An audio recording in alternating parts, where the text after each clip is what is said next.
My name is Chris Luttrell. I'm the Tag Chief for the Owensboro Fire Department.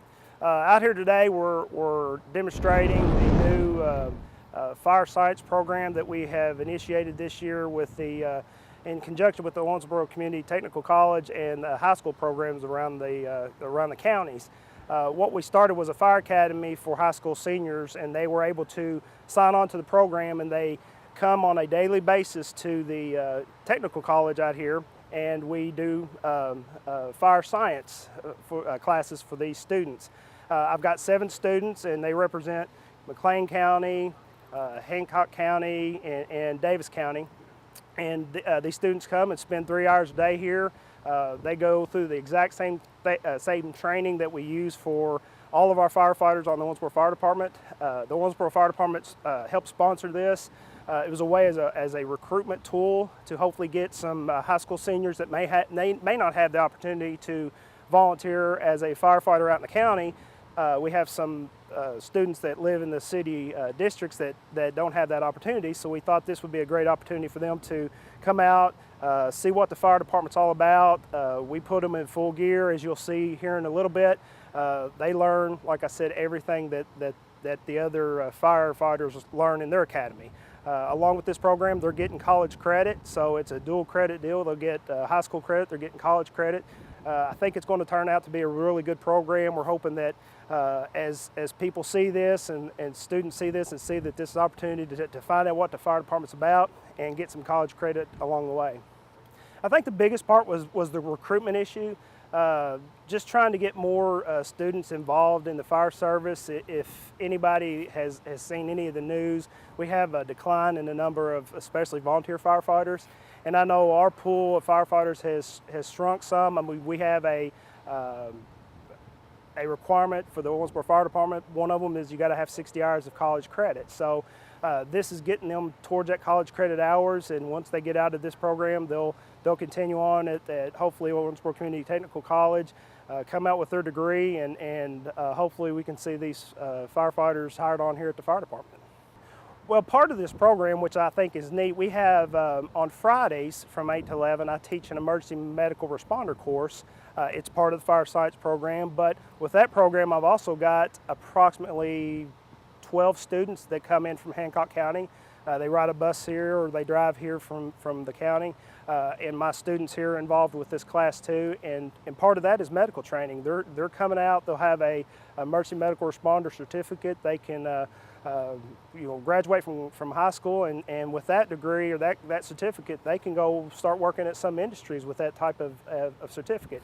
So we're giving them medical training along with the firefighting aspect of it. So that's a neat little thing, and if they decide that yes, this is the medical field I want to go into, or with the fire department we require to have an EMT or emergency medical technician certificate, they'll already have that knowledge from the EMR class, and they'll be able to hopefully breeze right through the EMT class and work for an ambulance service or work at the hospital. Hospitals hire EMTs, and also the fire department. So this is giving them job opportunities along the way.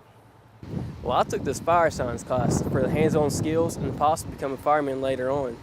Well, mainly how to work with people and how to work as a team, and how to successfully accomplish something. I haven't always wanted to be a fireman, but for the past couple of years, I've been thinking of what I want to do, and I really want to help people, and this is a great opportunity to put my effort into helping the community. As far as right now, there's nothing that surprised me. I've had people in my family in the past who have been firemen, and with that, I've experienced some of what they do. I really like the hands-on work we're doing right now. Say, like, we're working with the fire truck, we're working with the equipment, we're doing things like the smokehouse and the maze, and just a whole bunch of stuff. It's really cool, really neat. I always wanted to help my community, and then when I saw an opening at the Mosel Fire Department, I took the opportunity, jumped on. I've been loving it ever since. This class has really helped me excel my skills in the fire service, continuing my education, and really helped out on scene. In training, it's always a little bit different from when you actually get on scene. There's always some real life experiences that are going to teach you some things. So on every run, you always learn a little bit, something different. But of course, the training, the backbone really helps out. The most favorite thing about this class has probably been the brotherhood with all my other fellow firefighters and getting out here and helping get my skills to the next level. My father was a volunteer a few years back, but really the first longtime firefighter I will be.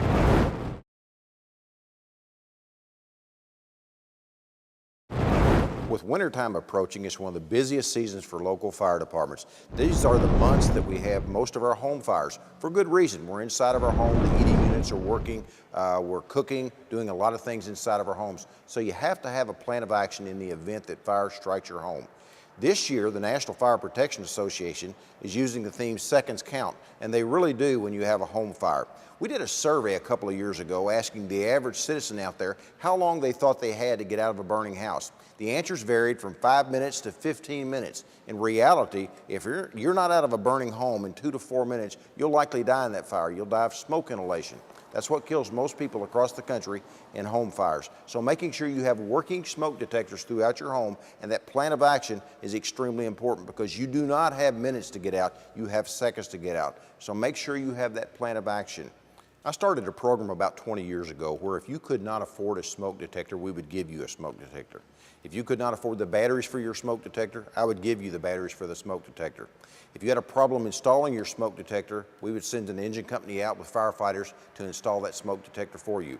This little device saves lots of lives. I've seen it happen time and time again. Do not go to bed without a smoke detector in your home. These truly save lives. Make sure they work. We're going to start our program again where you change your clock, change your battery. That's a good time to do that. Making sure that you check your smoke detector once a month and change the battery at least a couple of times a year. Make sure you have smoke detectors in your home. Have a safe winter.